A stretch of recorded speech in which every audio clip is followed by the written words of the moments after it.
തിരുവനന്തപുരം പാളയംപള്ളിയിൽ ആഘോഷിക്കുന്ന വിശുദ്ധ സെബസ്ത്യാനോസിന്റെ തിരുനാൾ.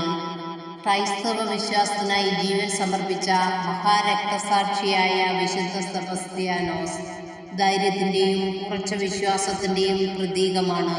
അദ്ദേഹത്തിൻ്റെ ജീവിതം നമ്മെ പഠിപ്പിക്കുന്നത് ഏത് പ്രതിസന്ധിയിലും ദൈവത്തിൽ ഉറച്ചു നിൽക്കണമെന്നതാണ്.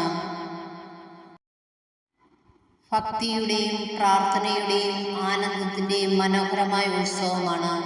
പുഷ്പമാലകളാൽ അലങ്കരിച്ച തിരുസ്വരൂപം, ഭക്തജനങ്ങളുടെ കൂട്ടായ പ്രാർത്ഥന, തിരുസന്നിധിയിൽ നിറഞ്ഞു നിൽക്കുന്ന ആത്മീയത എല്ലാം ചേർന്ന് ഈ തിരുനാൾ ഹൃദയസ്പർശിയാക്കുന്നു. ഈ പെരുന്നാൾ ദിനങ്ങളിൽ പാളയം പള്ളിയുടെ തിരുസന്നിധിയിൽ ഒരുമിച്ച് കൂടുന്ന നൂറുകണക്കിന് വിശ്വാസികളുടെ പ്രാർത്ഥനകളാൽ നമ്മുടെ കുടുംബങ്ങൾക്കും സമൂഹത്തിനും